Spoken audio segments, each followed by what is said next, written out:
So I was sleeping and I heard my name 2 times. And when I opened my eyes, I got terrified and I jumped off my bed. When I jumped off the bed, I could see the floor and I'm hovering above the floor like inches. And I'm looking from the corner of my eye because I can't move my body. And I see just the room is lit. And so then I feel this electric shock running through my body, and I feel my body coming back up. And as I'm coming up, as I reach the top of my mattress, I seen him with his hand doing this. So as he was doing this, my body was moving at the same motion of his hand, and he sat me down. And the first thing he said to me, do not be afraid. And how ironic is this? The first thing that punched me in my face when I opened the Bible was in Matthew, do not be afraid. And then the second thing he said was, do you know who I am? And let me tell you guys, I was 12 years old. I didn't know anything about Jesus. I didn't know anything about anything. All I know is Allah is my God and Muhammad is my prophet. But automatically, I said, you're Jesus. And I felt him smile. And we were talking not like how I'm talking with the voice. It was through our minds.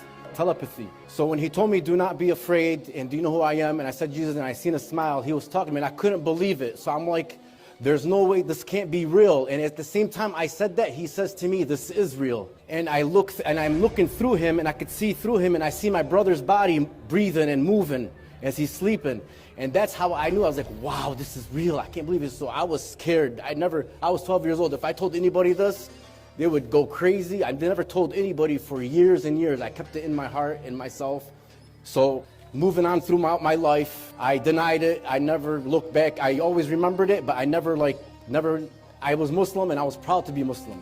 So fast forward, all through my life, every time I prayed or every time at a funeral I prayed for somebody or at night, I always see that vision and I hear him in my heart telling me, remember me, remember me. That's all I ever heard throughout my life, every time, remember me. So 30 years go by, now I'm at 42. February 1st, 2020, I'll never forget this night. I said my Fatiha before I went to bed, asked Allah to please guide me, be with me, keep me safe like I always do every day. And literally let me feel what death was, because I'm 44 years old. I had so many dreams in my life. I know what dream is, and I know what real is. And this was far from any kind of dream that I can ever imagine. So I died, and I was in this black abyss, falling so fast, and I was so scared. And the first thing I said was the Shahada. I was screaming it, and I can't scream it like I did in my dream because the cops will be here.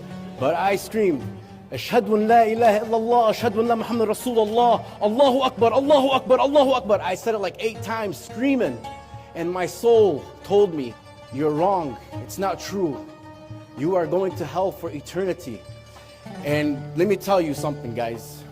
I cannot even explain it in words. The feeling of what hopelessness is doesn't compare to the hopelessness you feel in this world. You feel it a million times worse.